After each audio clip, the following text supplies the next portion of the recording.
Parce que c'est la base, c'est le cœur de ton activité. Si tu échoues ici, si tu fais mal les choses ici, ça va répercuter sur ton activité. Il va avoir des conséquences considérables sur ton activité. Alors que si tu prends le temps de bien démarrer, de bien choisir au démarrage, tu peux bien faire la différence. Pour ceux qui démarrent, moi j'ai démarré en micro-entreprise, mais je ne connaissais rien de la première ligne, rien du tout.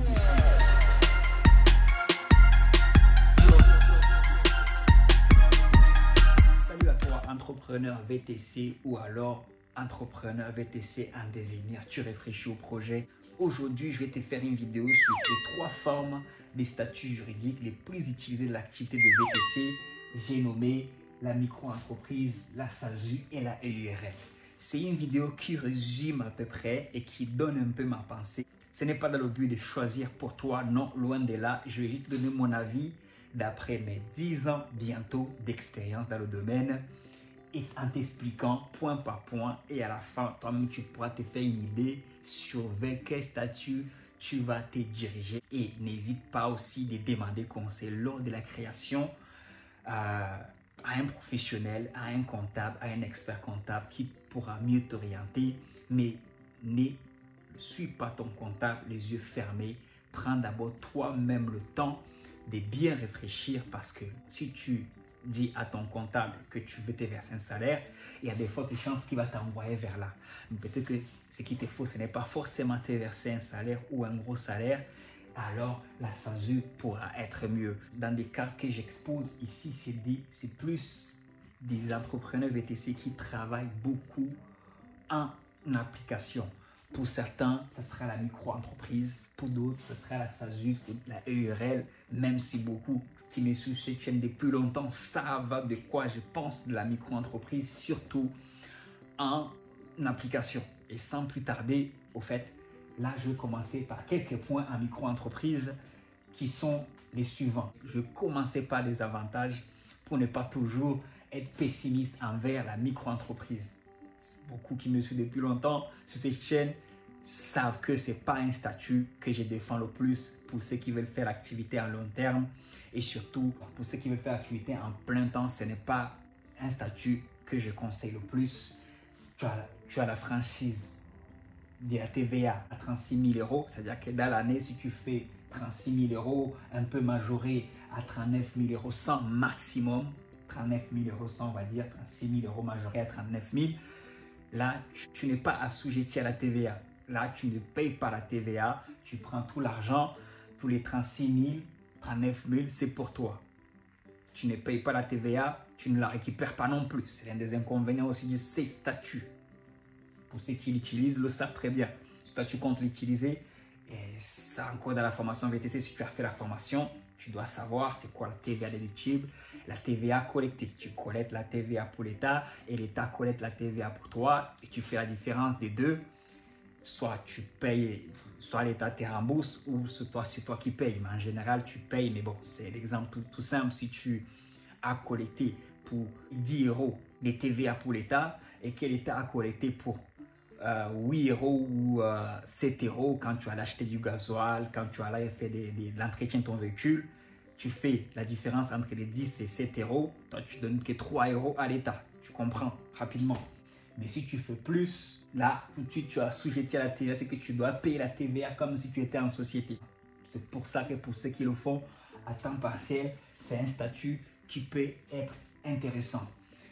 Et l'autre point, bon, on parle de la TVA que tu ne récupères pas, parce qu'il faut savoir qu'à chaque fois que tu achètes un véhicule, c'est 20% de TVA que tu ne vas pas récupérer. Ça, on parle d'inconvénients, tu vois, et des désavantages du statut. Les charges sociales, on va parler du pourcentage, c'est-à-dire que sur charges sociales, tu dois payer sur ton chiffre d'affaires, tu dois payer 21,2% des charges sociales ou alors 22,9% des charges sociales si tu optes pour un prélèvement libératoire. Ça veut dire que l'URSSAF te prélève 22%, 22,9% et après tu ne payes aucun impôt.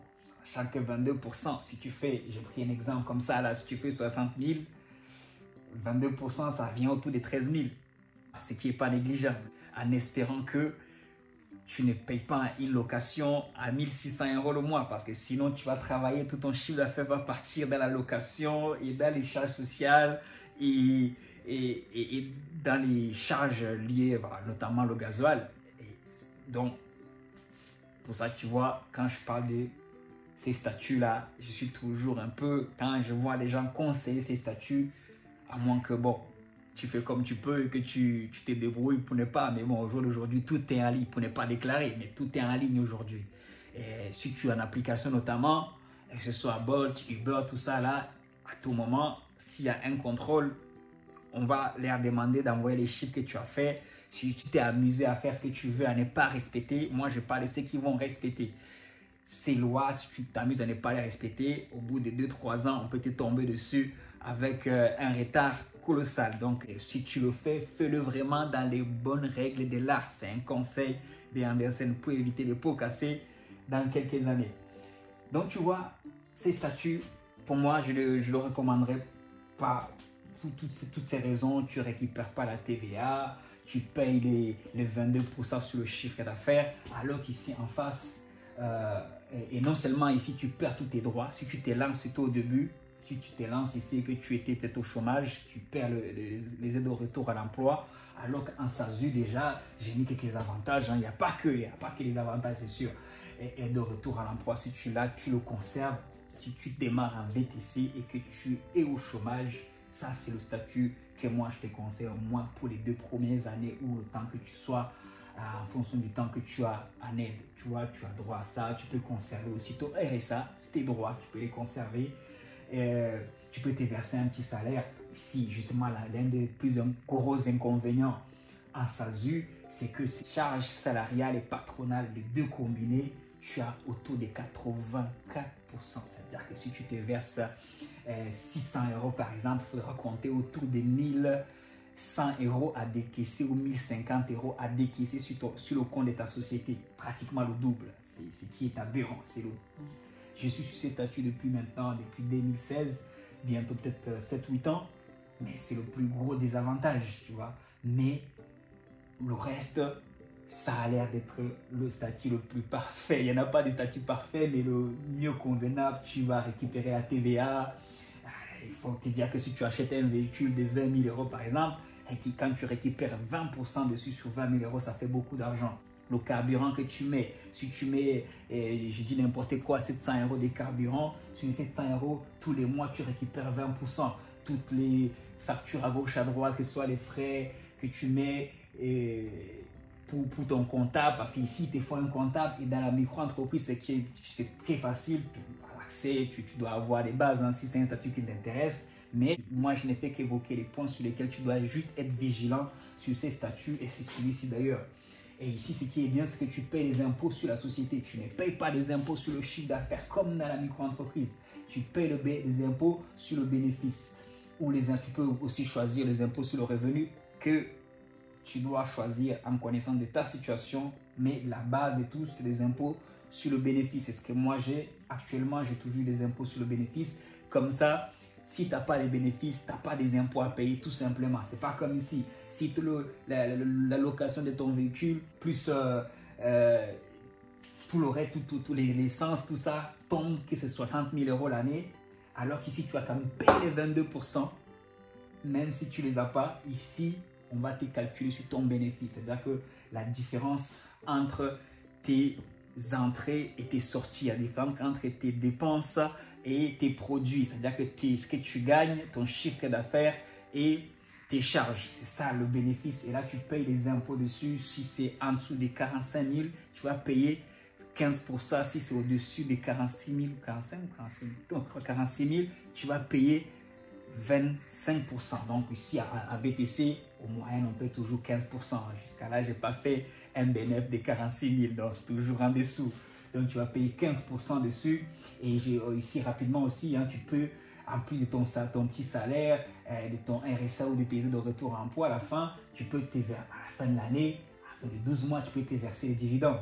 Les dividendes, si tu te les verses, qui sont beaucoup, ils vont venir annuler peut-être le RSA ou le truc, mais au moins, tu as une année où tu t'installes tranquillement, tu n'as rien à payer, alors qu'ici, dès les premiers 3 mois, tu dois, regarde ton chiffre d'affaires, c'est 15 000 euros les premiers 3 mois, tu dois payer 22% ou 21% sur les 15 000. Et bien sûr, hein, c'est un statut aussi qui a des avantages, hein, certainement. Vous pourrez d'ailleurs me les citer dans les commentaires pour ceux qui sont en micro-entreprise. Je sais que vous êtes beaucoup en micro-entreprise. S'il y a des avantages ou s'il y a des points que j'ai sautés, j'essaie juste de donner ma façon de voir, ma vision des choses, ma vision de penser par rapport à toutes ces années que je suis de l'activité. Et pour la SASU, pareil, s'il y a des choses que j'ai oubliées, n'hésitez pas à me le dire dans les commentaires et ça va aider, ça va tous nous aider, moi le premier. Et un EURL, alors la EURL, pareil, tu peux conserver de retour à l'emploi, le RSA aussi, c'est à peu près pareil avec la SASU. Par contre, la EURL, et le truc, c'est que dès la première année, tu vas devoir, même si tu ne te verses pas de salaire, tu vas devoir payer quelque chose quand même. Je crois 1800 la première année à l'URSSAF, alors que tu ne t'es pas versé de salaire. Les charges de l'URSSAF, la deuxième année, ça monte d'ailleurs à 4000 euros. Mais ceux qui se mettent à EURL, c'est parce qu'ils veulent se verser un salaire, parce que l'avantage principal de la EURL, tu n'as que 45% à payer sur ton salaire. Et tu n'as pas ici, là, en SASU, tu dois te faire une fiche de paye. Et en EURL, tu n'as pas besoin de fiche de paye, tu vois. Tu te verses juste de l'argent et il faut juste savoir que l'argent que tu vas verser de ton compte professionnel à ton compte personnel, il y aura 45% de cet argent à verser à l'URSSAF. Donc, tu dois faire des déclarations, ton comptable fera le nécessaire. Parce que dans les deux cas, un comptable est vivement conseillé. Ne faites pas tout vous-même parce que, ah oui, ça peut s'avérer très grave. Il y a des choses qui vont t'échapper. D'ailleurs, tu es au volant, tu ne peux pas tout gérer.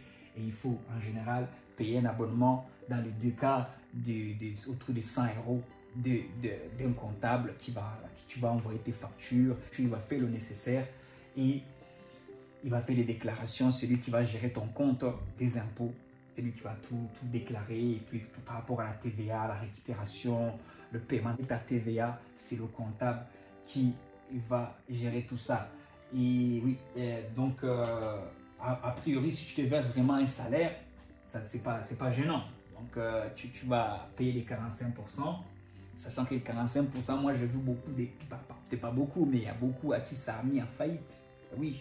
Et j'en connais particulièrement que, voilà, à la fin, et quand l'URSSAF les a envoyé une facture, parce que des fois l'URSSAF ne te fait pas tout payer tout de suite, des fois ils font des ajustements. Quand ils t'envoient une facture d'ajustement de plus de 10 000 euros et que tu ne les as pas, c'est tout de suite tu déposes le bilan. Alors qu'ici, à SASU, à moins que tu te verses un salaire, il n'y a pas de chance que si tu ne te verses pas de salaire du tout, tu n'as rien à voir avec l'URSSAF. L'URSSAF ne viendra pas toquer à ta porte, à moins que tu te verses un petit salaire ou quelque chose comme ça. Là, voilà. Donc, par rapport à la URL, c'est pas le statut que non plus, c'est parce que je recommanderais personnellement le plus, surtout quand on débute, quand on commence. Il vaut mieux commencer, moi je pense, en SASU. Vous me direz ce que vous pensez. Et au niveau des dividendes, ici on parle de dividendes de 30% en SASU, c'est-à-dire que ton bénéfice, tu as fait un bénéfice de 25 000 euros, tu peux te les verser en dividendes et ne payer que 30%. Au lieu de payer 84%, mais ça reste que de l'argent, tu vois. Ici, quand même, il faut valider tes trimestres de retraite. Ici, il vaut mieux quand même se verser un petit salaire de 600 euros sur lesquels tu vas payer 84% à peu près. Et comme ça, tu es tranquille. Et sinon, bah, tu réinvestis. Et au niveau des bénéfices, tu peux tout toucher. Si tu fais 25 000 euros, par exemple, des bénéfices à la fin de l'année, tu peux te les verser sur ton compte et ne payer que 30%. Ou il est payé 84%, mais c'est que de l'argent, comme je dis. Par contre, au niveau de la EURL, au niveau des dividendes, tu ne peux que toucher 10% de ton capital. C'est ton capital social. Quand tu crées une société, tu as ce que tu appelles, tu vas mettre 1500 euros, par exemple, sur les transports des personnes, 1500 euros de base.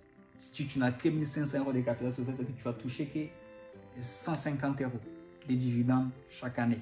Donc, ce n'est pas très intéressant. Alors qu'ici, tu vas toucher, tu vas prendre tous tes dividendes, tout ton bénéfice, tu vas payer que 30%. Ici, tu ne peux pas faire pareil. Tu ne peux que te verser 10% de tes dividendes. Donc, en gros, j'ai survolé à peu près un peu de mots.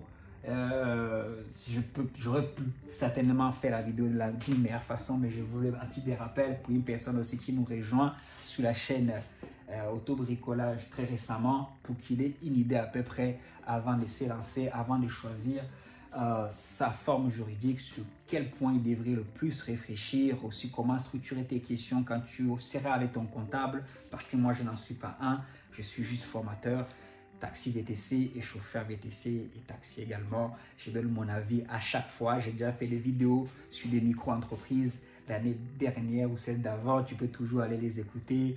Sur la SASU aussi, mais j'en avais jamais fait, je n'avais jamais évoqué la EURL comme je l'ai fait aujourd'hui, mais c'est une société à personne morale aussi comme la SASU. Là, les différences de la EURL et la SASU se trouvent juste au niveau des charges patronales et charges salariales. Donc, les 45% et les 84%, et à savoir que même si tu ne te verses pas de salaire, et c'est l'un des inconvénients par rapport à la EURL, si tu ne te verses pas de salaire, tu vas quand même payer quelque chose la première année, 1800, la deuxième année, je crois que c'est 4800 ou 4000, je ne sais plus, j'ai oublié, à vérifier. Tu peux tout trouver en ligne. Donc voilà, c'est ce que je pourrais dire des 3 formes juridiques, mais surtout prends le temps de bien analyser les deux, chiffres à l'appui. Aujourd'hui, on sait qu'un VTC en moyenne va gagner autour des 60 000 euros l'année s'il travaille à temps plein.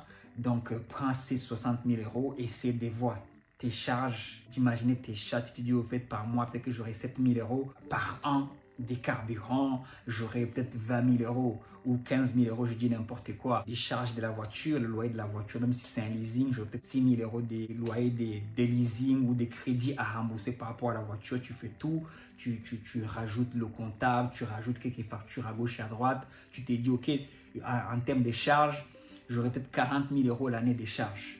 Et donc, combien de bénéfices je vais avoir, comme ça tu fais la différence et tu as le résultat avant la fin de l'année. Tu te dis, ok, si je me mets en micro-entreprise et que j'ai fait 60 000 euros, si j'ai 40 000 euros de charges et que j'ai 13 000 euros, tu fais un calcul, tu prends ton temps comme à l'école, c'est assez simple, c'est quelques chiffres. D'ailleurs, la compta pour nous tous, les mathématiques, c'était pas pour la plupart, pas tout le monde d'ailleurs, c'était pas notre point fort, mais par là, c'est des calculs simples.